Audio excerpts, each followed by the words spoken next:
kita akan membahas satu topik yang sebenarnya topik ini saya ambil dari satu buku yang akan saya rekomendasikan bagi teman-teman rekan-rekan PHC sebagai buku pegangan atau buku acuan untuk menambah referensi kita di dalam pengetahuan kita berdasarkan topik-topik teologi sistematika. Dan di dalam buku ini sebenarnya ada banyak topik yang dapat kita lihat dan dapat kita pelajari.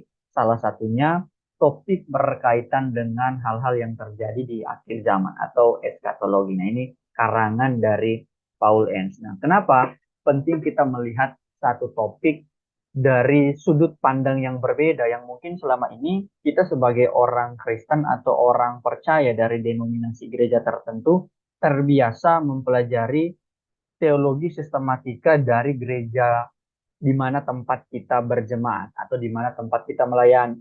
Nah, dan dengan kita melihat sudut pandang teologi dari orang-orang yang berbeda dengan kita, maka tentunya itu harusnya menambah wawasan kita, menambah kekayaan kita berkaitan dengan topik tersebut.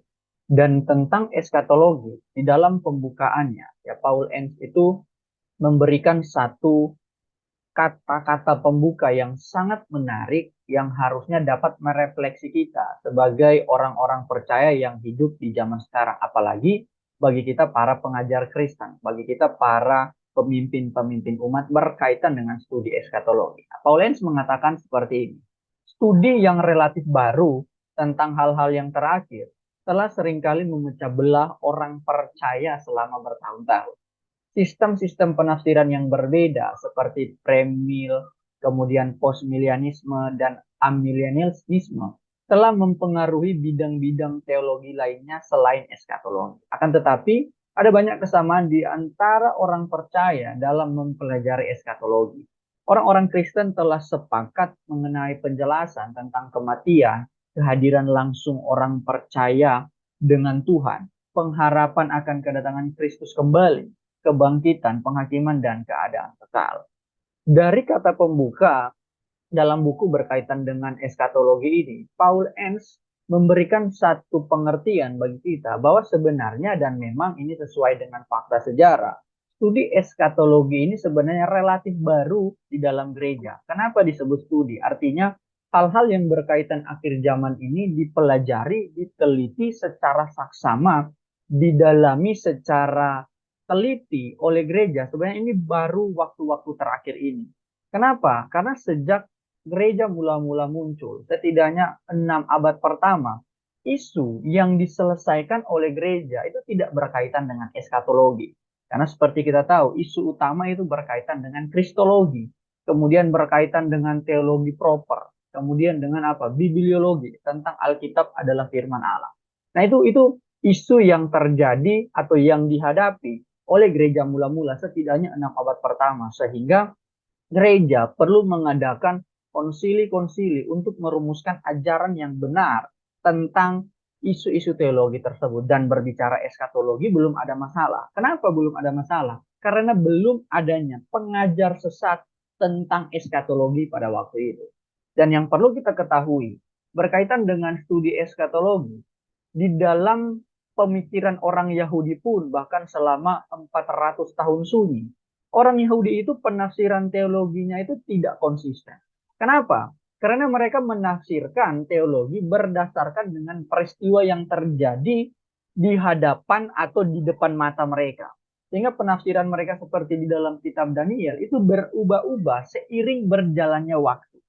Karena berbicara tentang akhir zaman, itu kita tidak tahu detailnya, tepatnya seperti apa. Tetapi Tuhan hanya memberikan satu gambaran, dan seluruh gambaran dari nubuatan itu cukup bagi kita untuk menggantungkan pengharapan yang eskatologis di waktu yang akan datang. Itu poinnya di situ. Nah, jadi belum menjadi satu urgensi. Tetapi seiring berjalannya waktu, baru sekaranglah ada begitu banyak ya, bisa dikatakan pakar dari eskatologi. Mereka mendedikasikan diri mereka untuk meneliti ayat demi ayat dari nubuatan tentang apa yang akan terjadi di akhir zaman, khususnya di dalam kitab Wahyu. Jadi sebenarnya studi ini relatif baru. Nah, walaupun begitu ternyata ada dampak yang bisa dikatakan negatif. Karena lewat studi ini ternyata membuat orang-orang yang berbeda pandangan tentang satu topik atau satu peristiwa yang akan terjadi di akhir zaman, itu terjadi pemisahan yang cukup jelas dan bahkan tidak jarang saling mengklaim, oh kita yang paling benar, kalian salah, oh mereka yang ini benar, kita yang salah. Nah ini tentunya sebenarnya kondisi yang tidak perlu terjadi. Mengapa? Karena Paul Enns mengatakan, walaupun ada banyak perbedaan dalam penafsiran akhir zaman, tetapi ada satu hal yang bisa dikatakan lebih esensial, lebih penting dari doktrin akhir zaman. Di situ para penafsir atau orang-orang Kristen yang berbeda pandangan dalam beberapa hal tertentu itu sepakat di dalam hal ketika berbicara tentang apa? Kematian, kehadiran langsung orang percaya dengan Tuhan, pengharapan akan kedatangan Kristus kedua kali, kemudian kebangkitan, penghakiman, dan keadaan kekal. Jadi ternyata ada begitu banyak hal kesamaan yang dapat ditemukan dan bahkan ini yang lebih penting daripada kita berdebat soal apakah 7 tahun atau 3,5 tahun, apakah kuda putih antikris atau Yesus. Ternyata ada lebih penting dari itu berkaitan dengan apa? Kristus itu pasti kembali. Berbicara tentang apa? Tentang keadaan kekal. Berbicara tentang apa? Tentang adanya penghakiman. Dan orang-orang yang mempelajari studi eskatologi itu sepakat dengan hal itu.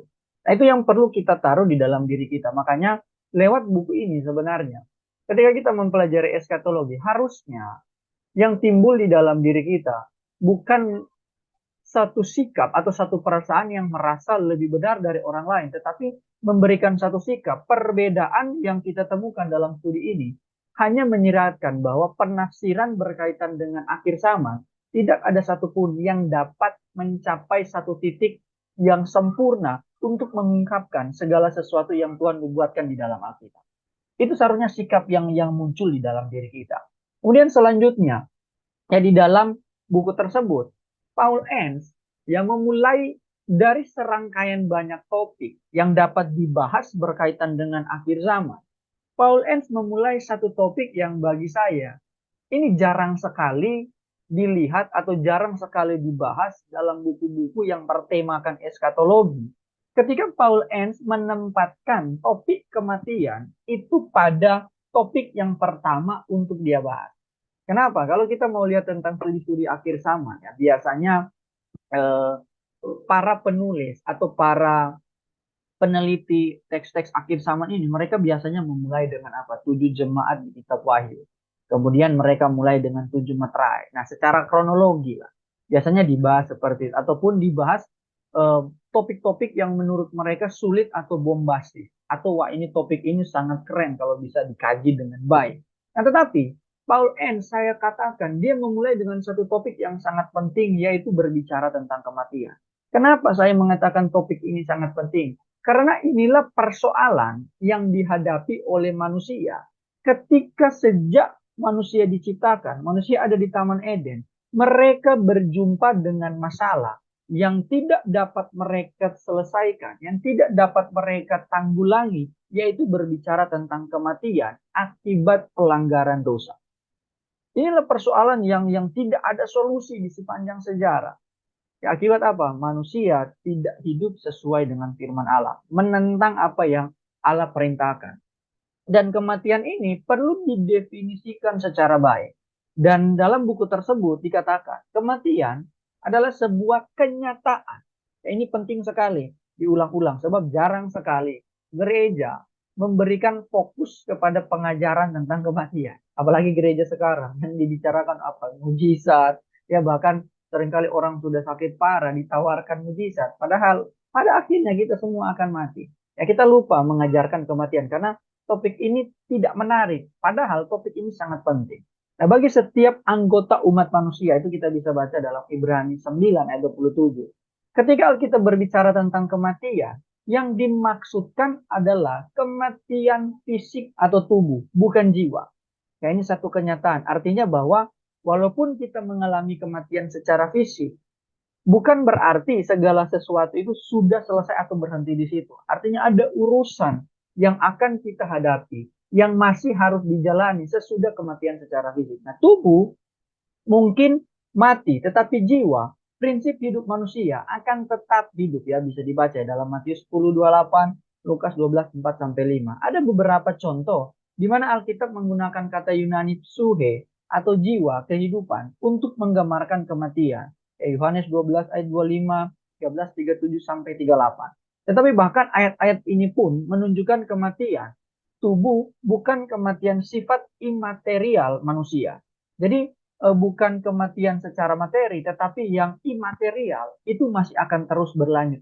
Itu berkaitan dengan apa? Jiwa atau roh manusia. Nah, dengan demikian, kematian dapat didefinisikan sebagai akhir dari kehidupan fisik melalui pemisahan jiwa dan tubuh. Ya, Yakobus 2 ayat 26.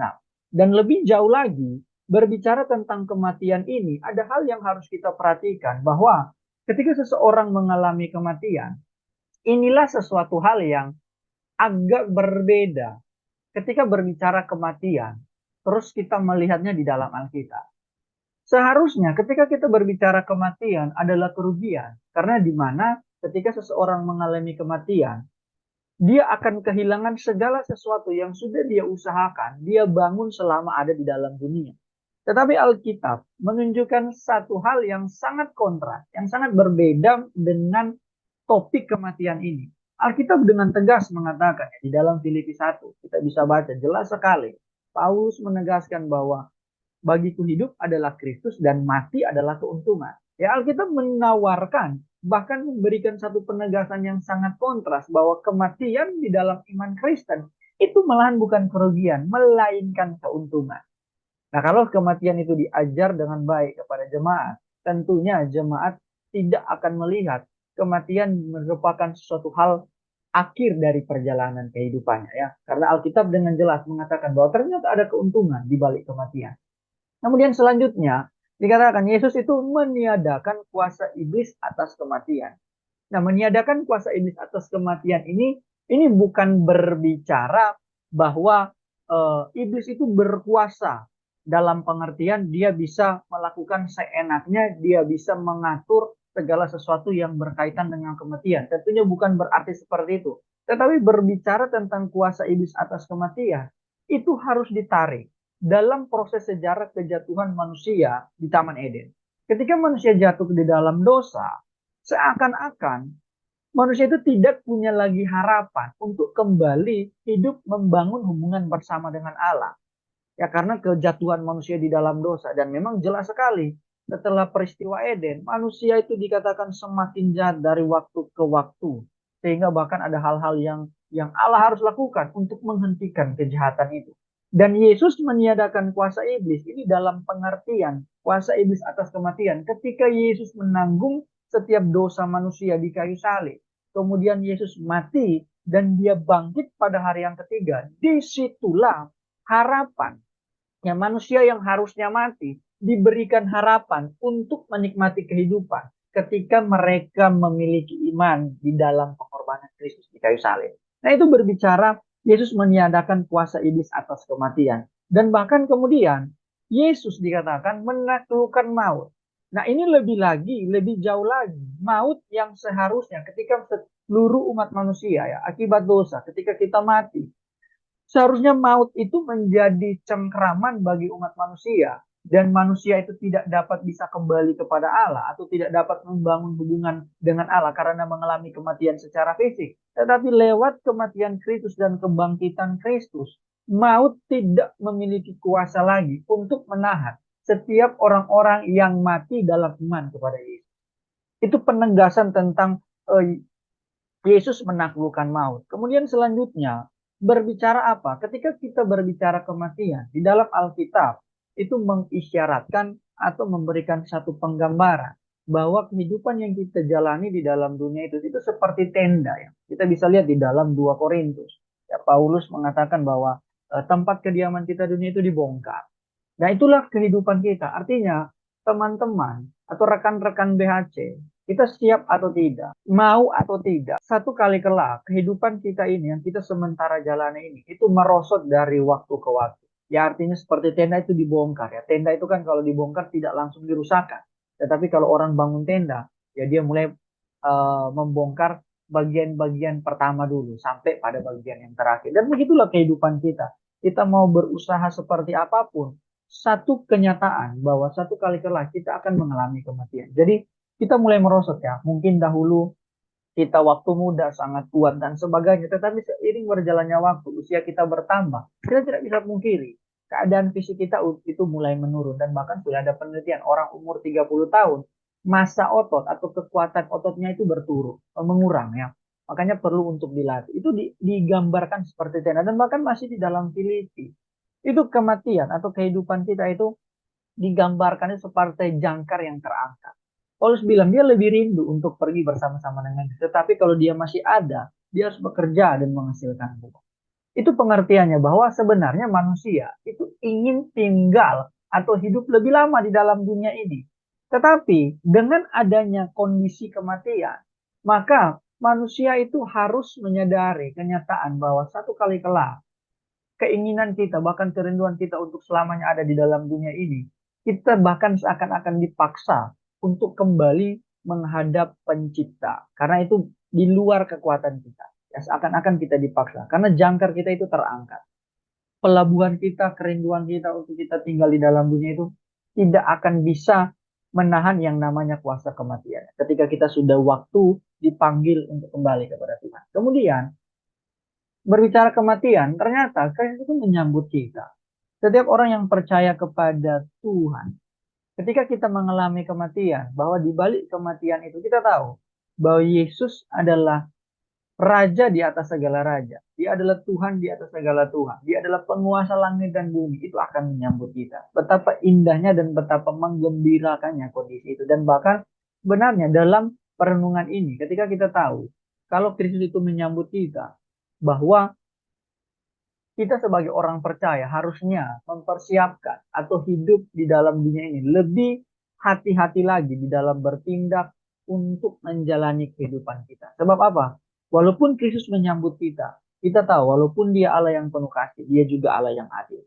Sehingga harusnya ketika kita tahu Kristus akan menyambut kita di balik kehidupan yang sekarang ini, maka haruslah kita lebih mewaspadai, lebih mengevaluasi, lebih hati-hati lagi di dalam kita hidup di dalam dunia ini. Tentunya hidup harus berdasarkan firman Tuhan. Dan yang terakhir berkaitan dengan kematian. Nah, orang-orang percaya akan bersama dengan Kristus. Ini satu jaminan yang Alkitab berikan, yang Tuhan berikan bagi kita yang percaya kepada Tuhan. Sehingga harusnya ya berbicara tentang kematian berdasarkan apa yang firman Allah nyatakan. Ini bukan menjadi sesuatu hal yang menakutkan bagi orang Kristen. Dan bahkan ya seperti saya selalu katakan, semua topik di dalam Alkitab, ketika kita ada di dalam iman kepada Tuhan kita Yesus Kristus, itu akan mendatangkan sukacita. Ya, jadi kalau jadi orang Kristen yang masih mengalami ketakutan, kematian, dan bahkan ya seringkali saya temui ada orang-orang yang sebenarnya sudah tidak ada harapan. Tetapi dari orang tersebut seakan-akan dia tidak mau mati gitu loh. Ya walaupun kita tahu Tuhan masih bisa bekerja, melakukan mujizat dan sebagainya. Tetapi ingat, kematian itu membuka atau memberikan satu jalan atau bahkan sebagai awal atau pintu bagi kita untuk masuk menerima berkat yang sempurna, yaitu di mana kita akan hidup bersama-sama dengan Yesus. Itu berbicara tentang kematian yang bisa kita temukan di dalam Alkitab dan bahkan seperti yang diulas di dalam buku daripada Paul ini. Kemudian setelah berbicara tentang neraka, Paul juga berbicara tentang surga ya, karena ini berkaitan dengan hal-hal yang terjadi di akhir zaman. Nah, kata surga dalam perjanjian lama itu syamain ya, yang berarti secara leksikal atau secara kamus itu tinggi ataupun luhur. Nah, sedangkan dalam bahasa Yunani itu auranos dalam perjanjian baru yang berarti apa? Langit, yang mungkin berasal dari akar kata ya, kalau kita bisa selidiki lagi lebih dalam, yang berarti apa? Menutupi atau meliputi. Jadi dalam bahasa Yunani itu sebenarnya lebih spesifik lagi. Ya, secara sederhana, kata ini berarti yang di atas. Jadi sebuah keadaan ya, atau sebuah tempat yang berbeda atau suatu tempat yang berbeda dengan tempat di mana manusia tinggal hari ini atau di bumi. Itu sesuatu yang ada di atas. Dan di dalam perjanjian baru atau di dalam Alkitab, sebenarnya penggunaan sorga ini itu digunakan dalam tiga cara. Ya, cara yang pertama, sorga itu berbicara atmosferik, yaitu kita bisa lihat ya seperti apa atmosfer ya, troposfer ya kalau saya tidak salah. Kemudian kita bisa lihat awan, bisa lihat langit, kita bisa lihat mungkin salju turun, bisa lihat hujan turun. Nah, itu berbicara tentang surga atmosferik. Ya, ketika Alkitab atau bahkan teks-teks Alkitab itu menggunakan kata Oranos atau Shemai dalam perjanjian lama, nah, itu bisa mengacu kepada langit yang masih bisa dilihat oleh mata, dipandang oleh mata. Kemudian ada lebih lagi ya, surga berbicara angkasa. Ya, angkasa ini kan benda-benda angkasa tidak dapat dilihat dengan mata telanjang. Ya, ini berbicara kondisi-kondisi yang ada di luar bumi, seperti bulan bintang, ya planet-planet, ya apa itu istilahnya, seperti ya galaksi, ya itu berbicara ke sana. Surga, surga dalam pengertian angkasa. Itu digunakan juga dalam pengertian itu. Dan yang ketiga, ini yang paling bisa dikatakan familiar dan yang paling tertanam di dalam pemikiran orang Kristen. Surga berbicara tempat tinggal Allah.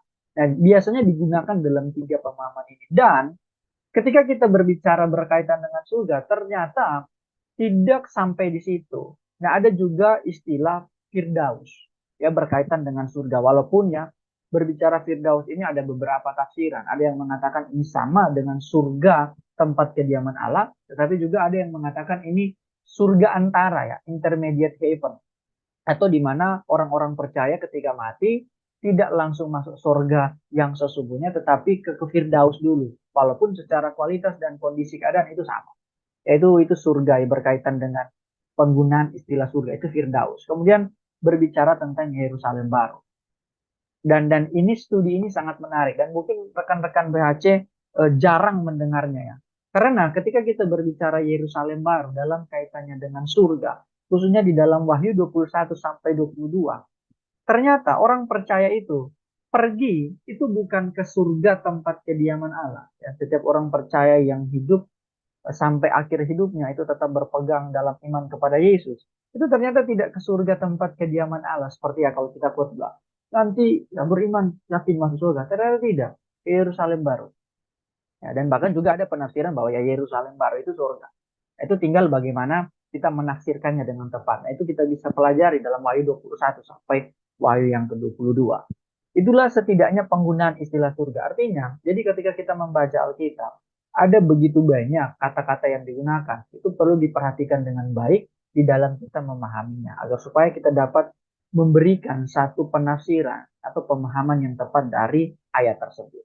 Dan selanjutnya, juga berbicara neraka ya. Tentunya kalau berbicara surga tidak lengkap kalau kita tidak berbicara tentang neraka. Dan neraka itu di dalam perjanjian lama maupun perjanjian baru. Perjanjian lama menggunakan kata Sheol dan bahkan 65 kali ya dalam penggunaannya dan di dalam perjanjian baru atau bahkan di dalam Septuaginta kata Sheol ini selalu diterjemahkan dengan kata Hades. Ya, jadi kata ini sejajar memiliki kaitan. Nah, Sheol ini artinya kondisi atau keadaan di bawah dan memang sesuai juga dengan Hades dalam pengertian Yunani. Bahkan di dalam pengertian orang Yunani dalam agama mereka ada salah satu dewa mereka itu ya disebut dengan dewa Hades atau apa penguasa bawah, ya, dunia bawah. Dan idenya kondisi atau keadaan yang berbeda dengan kondisi keadaan yang manusia jalani hari-hari. Kalau tadi surga di atas, ini Hades ini idenya itu di bawah. Dan biasa juga dalam penafsiran atau penggunaan makna dari Sheol dan Hades ini itu memiliki arti dunia orang mati. Jadi itu berbicara Sheol dan Hades. Namun ternyata dari penggunaan istilah neraka di dalam Alkitab, ya kalau mungkin dalam terjemahan Indonesia tidak begitu kelihatan, Alkitab itu menggunakan beberapa istilah. Ternyata juga ada neraka dalam pengertian Gehenna. Nah, Gehenna inilah neraka dalam pengertian kekal. Ya, jadi berbeda dengan Hades ini ya. Seperti tadi, seperti surga ada dua pemahaman dan bahkan juga berbicara tentang neraka. Orang-orang yang percaya kepada yang tidak percaya kepada Yesus, ketika mereka mati dalam di luar iman kepada Yesus, mereka tidak langsung ke ini, ke Gehenna ya, neraka kekal ini. Tetapi mereka ke Hades dulu. Seperti tadi lagi ya. Kalau tadi intermediate heaven, ini intermediate hell. Ya, ruang tunggu neraka bagi orang-orang yang tidak percaya. Jadi mereka tidak ke sini dulu, tapi ke Hades dulu. Jadi di Gehenna. Nah, Gehenna ini sama. Penggunaan idenya itu berkaitan dengan fakta sejarah ya. Ini salah satu tempat ya lembah Hinnom di kaki Gunung Sion, di mana dalam raja-raja di sini tempat pemberian atau persembahan korban ya manusia bahkan dikorbankan untuk dewa Molok. Ya, di sini tempat yang digambarkan tempat sebagai perapi-apian. Di dalam bahasa Ibrani, Wadi et Rababi. Ya, di sana tempat yang bernyala-nyala atau tempat yang berapi-api. Nah, itu digunakan untuk membahasakan istilah neraka kekal di dalam Alkitab, menggunakan istilah Gehenna. Jadi dua ini kata memiliki makna yang berbeda. Kemudian selanjutnya ada Tartaros ya. Ini di dalam 2 Petrus 2 ayat 4. Nah, ini perlu diperhatikan baik-baik ya untuk penafsirannya. Karena di dalam teks tersebut, dalam pengertian ini, iblis dan malaikat-malaikat jatuh, bahkan setan pun itu dipenjara di sini. Ini penjara malaikat-malaikat jatuh. Tetapi kalau ditafsirkan dengan tidak hati-hati, akan menimbulkan pertanyaan bahwa, oh kalau iblis dan para ante-antenya dipenjara di Tartarus ini, kenapa faktanya iblis masih berkeliaran secara nyata? Itu sebabnya ada alternatif tafsiran lainnya, mengatakan bahwa Tartarus ini bukan merupakan satu tempat atau satu penjara, tetapi ini merupakan sebuah keadaan. Artinya walaupun mereka bisa berkeliaran hari-hari ini yang melakukan hal-hal yang jahat untuk menyesatkan umat manusia, tetapi mereka seperti memikul satu hukumannya. Dalam perenungan saya, ya mungkin seperti kalau kita lihat metodologi Yunani, ya mungkin seperti di Dewi, siapa Medusa, kemudian Atlas, ya mereka masih bisa berkeliaran, tetapi sebenarnya mereka lagi dihukum gitu loh. Nah ini itu alternatif penafsiran dari pengertian Tartarus. Kemudian ini ya abis ya, atau lubang hitam, ya jurang maut pengertiannya ini. Nah, di sini juga yang nantinya kalau kita baca dalam kitab Wahyu, iblis dan antek-anteknya pada akhirnya akan dilemparkan ke sini. Ya, akan dipenjarakan ke sini. Di habis dan bahkan juga ada istilah-istilah lainnya yang kita bisa temukan berkaitan dengan neraka. Seperti perapian yang menyala-nyala, api yang tidak terpadamkan, kegelapan yang paling dalam. Ya, ada banyak istilah lain untuk membahasakan kondisi seperti apa neraka tersebut. Dan berkaitan dengan neraka ya, Paul Enns memberikan satu pengkajian lebih lanjut ya. Kalau sorga, dia berhenti dalam pengertian secara pemaknaan saja, tetapi ternyata berkaitan dengan neraka ini itu harus dibahas secara lebih lanjut lagi. Karena sekurang-kurangnya ya ada 20 abad iman Kristen selama selalu mengungkapkan pandangan-pandangan yang tidak ortodoks ya berkaitan dengan doktrin neraka ini yang tidak sesuai dengan firman tentang doktrin hukuman kekal ya. Neraka akan berkaitan dengan hukuman kekal atau hukuman yang tidak ada ujungnya atau tidak ada habis-habisnya. Tampaknya dalam beberapa tahun terakhir ini telah terjadi pergeseran kepandangan yang lebih luas tentang neraka. Ada seorang bernama Clark Tino. Dia menyesalkan, ini sebenarnya seorang teolog Injili. Bagaimana mungkin orang Kristen dapat membayangkan Tuhan yang begitu kejam atau pendendam? Ya, di sini sebenarnya kita bisa lihat ada pergumulan di dalam diri Clark Pinnock ini berkaitan dengan belas kasihan Allah dan keadilan Allah. Jadi dia mengatakan bagaimana mungkin ya orang Kristen dapat membayangkan Tuhan yang begitu kejam dan pendendam. Artinya menghukum manusia semengerikan itu di dalam neraka. Kemudian dapat eh, yang kejam dan pendendam, yang cara-caranya meliputi penyiksaan kekal terhadap makhluknya. Betapapun berdosanya mereka, ya artinya walaupun berdosa tidaklah mungkin Allah itu kejam sekali memberikan hukuman itu dengan sifatnya kekal. Nah tentunya Allah yang melakukan hal seperti itu lebih mirip dengan iblis menurut Tino. Jadi kalau ada hukuman kekal, ya Allah yang seperti itu tidak layak dikatakan Allah yang penuh kasih. Coba lihat ya, pergumulan ini bisa menafsirkan satu penafsiran yang sangat-sangat fatal ketika orang-orang tidak dapat menemukan harmonisasi antara kasih Allah dan keadilan Allah.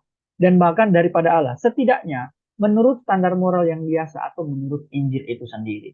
Jadi Pinok salah memahami tentang hukuman kekal dan bagaimana kasih Allah. Nah, itu sebabnya kita harus penting melihat harmonisasi dari sifat-sifat yang ada di dalam diri Allah. Tidak boleh kita menekankan lebih besar satu sifat daripada sifat yang lain. Kalau kita menekankan satu sifat lebih hebat, lebih besar dari satu sifat yang melekat dalam diri Allah, maka jadinya kita akan sampai kepada kesimpulan seperti ini ya. Ingat, pergumulannya itu pada kasih dan keadilan Allah. Nah, akibatnya seperti Pinok ini, pergumulan ini bukan baru terjadi sekarang ya rekan-rekan BHC. Kalau kita lihat akibat dari doktrin neraka ini ada muncul begitu banyak pemahaman yang tidak sesuai dengan firman Allah. Salah satu yang paling terkenal, ya ini yang paling utama kalau boleh saya katakan, sebab pandangan ini sudah ada sejak abad yang pertama, yaitu berbicara tentang universalisme. Ya, universalisme ini mengajarkan bahwa satu kali kelak setiap orang, bahkan iblis sekalipun, itu akan dibaharui dan pada akhirnya tidak dihukum. Itu universalisme. Dan bahkan pandangannya sudah ada sejak abad yang pertama. Siapa salah satu yang mendukung pandangan ini? Itu Origen, ya, seorang bapak gereja. Dan bahkan ya hari-hari ini di zaman sekarang, eh, pandangan ini makin gencar dan makin kuat didengung-dengungkan. Makanya ada orang-orang mengatakan oh, semua agama sama. Ya itulah pandangan universalisme sebenarnya. Ya kalau kita mengatakan semua agama sama, ya apa yang menjadikan kekuatan atau orang-orang yang di luar iman Kristen pun sebenarnya memiliki kesempatan ya untuk mereka masuk ke dalam kerajaan sorga tanpa percaya kepada Yesus. Dan kalau semua agama sama, ya kenapa kita berbeda? Itu kan pengertiannya gitu loh. Bahkan kebaikan dalam pengertian iman Kristen itu sebenarnya memiliki pengertian yang cukup berbeda dengan kebaikan dalam pengertian di agama-agama lain. Kita harus mengakui itu. Kalau kita mengatakan semuanya sama, maka kita akan sampai kepada pandangan universalisme. Dan Origen, orang bapak gereja, memiliki pandangan tersebut. Coba lihat ya, dia memandang bahwa tidak mungkin ada hukuman kekal karena pada satu kelak, pada satu waktu Allah yang penuh kasih itu akan membarui setiap orang, bahkan orang-orang Sodom dan juga bahkan iblis sekalipun. Ya, betapa mengerikan pandangan ini. Kemudian ini anihilasionism. Ya, pandangan ini biasanya ya kita bisa dapat temukan di dalam tubuh ya kalau menurut Paul Enns gereja seperti gereja Advent atau Saksi Yehova. Ya, Saksi Yehova saya tidak memasukkan kepada kelompok Kristen ya, karena mereka sebenarnya bukan Kristen. Ya, karena ajarannya berbeda. Nah, ajaran ini, anihilasionisme ini, mereka memahami bahwa tidak ada penghukuman kekal. Kenapa? Karena seperti Clark Pinnock tadi, karena pada akhirnya Allah yang penuh kasih itu akan memberikan apa? Pemusnahan. Jadi setiap orang yang tidak percaya kepada Kristus pada akhirnya apa? Akan dilenyapkan dari bisa dibilang pemikiran Allah itu akan dihilangkan. Jadi mereka nggak tahu kemana. Akan ada pemusnahan. Jadi dimusnahkan pada akhirnya sehingga orang yang tidak percaya itu tidak perlu mengalami yang namanya hukuman kekal. Dan pandangan ini hari-hari ini banyak dipegang oleh kaum Injili. Seperti salah satu yang paling terkenal John Stott. John Stott memiliki pandangan ini. Jadi tidak ada hukuman kekal, tetapi pada akhirnya manusia yang tidak percaya itu akan dimusnahkan oleh Allah. Itu pandangan yang bergeser ya, sudah tidak sesuai dengan doktrin neraka yang ada dalam Alkitab. Dan yang ini, ya ini yang terbaru yang saya lihat dan bahkan seorang pendeta terkenal ya menggunakan atau mengkhotbahkan pandangan ini, keselamatan tanpa Yesus. Jadi setiap orang yang tidak percaya ya kepada Kristus itu pada akhirnya dia akan diselamatkan ketika dia mati, kemudian dia mengakui bahwa oh ini Kristus yang selama ini saya cari. Oh ini pribadi yang di dalam benak saya yang selama ini saya cari. Jadi keselamatan tanpa Yesus artinya orang-orang selama hidup di dalam dunia dia tidak pernah percaya Yesus, tidak mungkin ya, tidak pernah dengar tentang Yesus. Tapi ketika dia mati, dia akan selamat kalau dia mengakui bahwa oh ini Yesus yang selama ini saya rindu-rindukan di dalam batin saya. Ya pribadi yang dia cari. Jadi keselamatan tanpa itu tentunya juga ini tidak sesuai dengan firman Allah. Ya dan ada juga ya banyak teolog-teolog yang menggunakan atau memegang paham salah satu yang terkenal juga John Lawson ya dia memegang pandangan ini. Dan hari-hari ini gereja-gereja di Indonesia juga ada para pengkhotbah atau pemimpin gerejanya dan itu sangat terkenal mengadopsi pandangan ini. Dia mengkhotbahkannya seperti saya katakan tadi. Kemudian ini derajat hukuman. Nah ini seringkali ya, juga kita sering dengar ya kesaksian orang ke neraka. Dia melihat oh ada bilik-bilik, ya penghukuman, terus ada neraka tingkat satu, tingkat dua. Ya sebenarnya berbicara derajat hukuman Alkitab tidak secara spesifik ya menggambarkan neraka itu seperti apa dalam pengertian tingkatan. Apakah neraka ada tingkat satu? Oh ini dosa pendusta, tingkat dua, dosa penjudi dan sebagainya, tingkat empat. Itu di sana orang-orang pesinar, bahwa tingkat 5 pengajar sesat, nah, sampai tingkat berapa. Sebenarnya Alkitab tidak memberikan pengertian seperti itu, penjelasan yang detail tentang apakah ada tingkatan. Namun sebenarnya juga Alkitab itu hanya memberikan satu clue tentang bagaimana seperti Yudas ketika dia mati, dia akan menanggung hukuman yang lebih besar. Makanya Alkitab mengatakan lebih baik dia tidak dilahirkan. Nah, apakah itu tingkatan? Ya, kita tidak dapat menafsirkan sampai sejauh itu. Nah, itu kepentingan dari teks yang perlu kita waspadai. Kalau teks tidak menunjukkan derajat secara spesifik, maka perlulah kita tidak melampaui apa yang dikatakan teks di dalam Alkitab. Sehingga doktrin yang sesuai dengan Alkitab berbicara hukuman kekal atau neraka itu literal. Artinya, seperti orang percaya, ketika dia percaya kepada Yesus akan mengalami kehidupan kekal. Sama halnya, orang-orang yang tidak percaya kepada Yesus, dia akan mengalami hukuman kekal. Jadi sebenarnya sama, pengertiannya seperti itu di dalam bukunya Paulus. Jadi tidak ada yang namanya pada akhirnya akan dimusnahkan atau keselamatan tanpa Yesus, ada derajat hukuman dan sebagainya. Nah, hukuman itu berbicara hukuman kekal. Setiap orang intinya tidak percaya dosa apapun dia akan mengalami hukuman kekal di neraka. Itu doktrin tentang neraka yang perlu kita ketahui. Dan secara garis besar, ketika kita membahas tentang akhir zaman, itu setidaknya ya ada beberapa topik khusus, tetapi saya menemukan di dalam buku ini spesifikan menjadi 4 topik saja, ya 4 garis besar peristiwa itu yang tentunya berbicara tentang kembalinya Yesus Kristus. Ya, akhir zaman itu fokusnya kepada itu, menjelaskan bahwa Yesus yang sudah naik ke sorga, dia akan kembali menjemput setiap orang yang percaya, baik yang masih hidup walaupun yang sudah mati. Itu kembalinya Kristus Yesus. Kemudian selanjutnya berbicara tentang kebangkitan orang mati. Ya, jadi ketika Kristus datang, bahwa orang-orang yang beriman kepada Yesus itu akan dibangkitkan ketika kedatangan Kristus kedua kali. Kemudian selanjutnya ada penghakiman. Nah, penghakiman juga ini perlu dipelajari ya. Seringkali kita berpikir bahwa nantinya penghakiman orang-orang yang percaya itu ketika bangkit, ketika Yesus datang kedua kali dibangkitkan, yang sudah mati dibangkit, ya dia masih hidup, kita diangkat oleh Tuhan. Nanti kita dipanggil satu-satu. Tidak seperti itu ya penghakiman di dalam Alkitab. Makanya penting sekali. Bahkan ada beberapa model penghakiman yang perlu dipelajari yang ada di dalam kitab Wahyu. Jadi sangat menarik. Kemudian berbicara apa? Tentang keadaan kekal. Ya tadi, hidup kekal dan hukuman kekal. Itu saja pilihannya. Tidak ada pilihan yang lain. Dan dari 4 peristiwa besar ini, tentang kembalinya Kristus, kebangkitan orang mati, penghakiman, keadaan kekal, kita akan menemukan setidaknya ada 4 kelompok ya yang memberikan penafsiran yang berbeda dengan peristiwa-peristiwa itu. Tentunya kita tidak membahas satu persatu ya rekan-rekan BHC tentang detail dari pandangan itu. Ya, setidaknya ada ini pandangan amilianisme yang mereka memandang tentang kedatangan Kristus kedua kali, menafsirkan kebangkitan, penghakiman, kemudian tentang tribulasi, ya masa kesusahan, kesusahan besar, milenium atau 1000 tahun kerajaan damai, Israel dan gereja. Nah, penganutnya ini seperti apa? Lis Berkov ya. Alice dan Berkouwer. Itu pandangan Amil dan biasanya gereja-gereja reform memiliki pandangan seperti ini ya, Amil. Kemudian Postmil ya. Mereka juga sama memiliki pandangan yang berbeda. Sebenarnya ada kesamaan tentang kedatangan Kristus kedua kali, tentang kebangkitan, kemudian penghukuman, ya tribulasi. Nah, di sini ada perbedaannya. Ya, mereka berbeda di milenium. Coba lihat, perbedaannya sebenarnya hanya kecil saja, bukan perbedaan yang sangat mencolok. Ya, gereja ini sama. Nah, jadi perbedaannya hanya di dalam penafsiran tentang milenium. Kapan Yesus itu datang?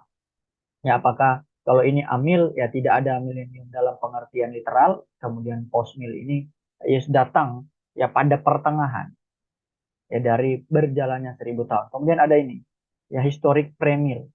Ya, mereka memandang bahwa pengangkatan dan kedatangan kedua terjadi bersama, terus kembali untuk memerintah di bumi. Ya, sebenarnya coba lihat lagi. Perbedaan tipis ya. Kebangkitan orang percaya pada awal milenium, kebangkitan orang tidak percaya pada akhir. Ya, penghakiman pada kedatangan kedua, penghakiman pada akhir tribulasi. Nah, pandangan positif sama dengan ini, beda dengan Amil saja. Gereja mengalami tribulasi yang akan datang. Mereka memiliki pandangan milenium sekarang dan akan datang Yesus memerintah di surga milenium tidak harus sama dengan 1000 tahun. Ya, mereka tidak memahami bahwa itu secara literal. Nah, penganutnya seperti ini, Lat, Rese, dan M.J. Erikson. Nah, sedangkan dispensasional premier, ya ini kaum Injili, biasanya memegang ini. Ya, kedatangan kedua terdiri dari dua masa, pengangkatan untuk gereja, artinya Kristus datang ya pada sebelum kesusahan 7 tahun, tapi tidak berjejak di bumi, ya di awan-awan. Kemudian kedatangan kedua untuk bumi 7 tahun kemudian, artinya pada masa sebelum 1000 tahun. Itu Kristus datang benar-benar berjejak. Nah, ini pengertian dari premier. Perbedaan dalam kebangkitan. Satu, gereja pada saat pengangkatan, orang-orang kudus PL, atau dibalas pada tahun kedua, nah orang tidak percaya. Ya, jadi detailnya premier dispensasional ini mereka lebih menspesifikkan ya setiap peristiwa. Perbedaan dalam penghakiman, orang percaya terjadi pada pengangkatan, orang Yahudi atau orang kafir pada akhir tribulasi, orang tidak percaya pada akhir milenium. Kemudian pandangan pretrib, nah, gereja diangkat sebelum tribulasi. Artinya orang dispensasional dari premil ini, mereka memahami bahwa gereja itu tidak akan masuk masa sengsara. Berdasarkan Wahyu 3 ayat 10, ya, gereja akan dibawa keluar. Jadi tidak akan mengalami masa sengsara. Nah, kemudian perbulan milenium 1000 tahun itu harafiah, artinya benar. Yesus memerintah selama 1000 tahun di muka bumi. Nah, pada saat kedatangan Kristus kedua kali. Nah, perbedaan utuh antara Israel dan gereja, program yang berbeda bagi keduanya. Ya, ini misterion, umat misteri yang dicatat di dalam surat Roma. Jadi premil itu membedakan bahwa gereja itu bukan Israel rohani. Gereja dan Israel itu kedua umat yang berbeda yang dinyatakan dalam Alkitab. Sebab pada akhirnya Allah itu masih akan berurusan dengan umat pilihan atau bangsa Israel itu. Jadi dua umat yang berbeda. Nah, perbedaan untuk antara Israel dan gereja, program yang berbeda bagi keduanya. Nah, ini penganutnya Kefar, Baruji di Pentecost, Rairi, dan Walford. Jadi rekan-rekan BHC berdasarkan buku yang kita bahas pada kesempatan hari ini, dan bagi saya ini buku sangat baik, ini sudah diterjemahkan, ya bisa didapati di toko-toko buku terdekat, dan ini bisa menjadi referensi bagi kita di dalam mempelajari tentang begitu banyak ya teologi sistematika di dalam buku tersebut, disajikan dengan sangat baik dan cocok bahkan untuk kaum awam untuk membacanya. Nah, dari buku ini sebenarnya kita dapat menarik implikasi bahwa studi tentang eskatologi atau akhir zaman itu sebuah misteri. Artinya ada begitu banyak hal yang diungkapkan bahkan dinubuatkan oleh Rasul Yohanes dan bahkan para nabi-nabi sebelumnya, itu tidak dapat diungkapkan atau dipahami kita secara spesifik. Tetapi setiap nubuatan, setiap penglihatan yang Allah nyatakan tentang apa yang akan terjadi di akhir zaman, itu cukup bagi kita untuk menambah iman kita dan bahkan memperkuat iman kita di dalam menanti kedatangan Kristus kedua kali. Jadi ini sebuah misteri. Jadi tidak ada satu yang lebih hebat dari yang lainnya dalam menafsirkan peristiwa akhir zaman. Kemudian yang kedua, ini menjadi sebuah penghargaan. Artinya ketika kita tahu ini misteri, ketika kita tahu akhir zaman itu sesuatu yang sebenarnya kita tidak tahu, dan informasi yang kita terima itu hanya sejauh apa yang Allah nyatakan dalam Alkitab, harusnya membuat sebuah sikap bagi kita. Kita menghargai perbedaan. Ketika ada perbedaan dalam tafsiran secara eskatologi, ya kita menghargai argumentasi dan apa yang dipandang oleh orang-orang yang berbeda dengan kita. Selagi mereka tidak mengajarkan atau mengaitkan studi eskatologi dalam penafsiran mereka bertentangan dengan ajaran utama gereja. Nah, selama tidak sampai ke situ, kita perlu menghargai, memberikan penghargaan. Kemudian ketiga, berbicara apa? Sebuah kepastian. Nah, dengan kita belajar studi akhir zaman, itu akan memberikan kepastian kepada kita bahwa semua hal yang dicatat di dalam Alkitab itu akan segera terjadi dan pasti akan terjadi. Nah, ini akan memberikan kepastian. Makanya penting sekali studi akhir zaman dipelajari dan bahkan diajarkan secara sistematis bagi umat, bagi jemaat, agar supaya setiap jemaat terus dikuatkan di dalam mereka mengiring akan Tuhan dan melihat kondisi zaman yang terjadi hari-hari ini. Dominus omnium dedit, apostolis suis potestatem evangelii, solidio gloria. Tuhan Yesus memberkati kita semua.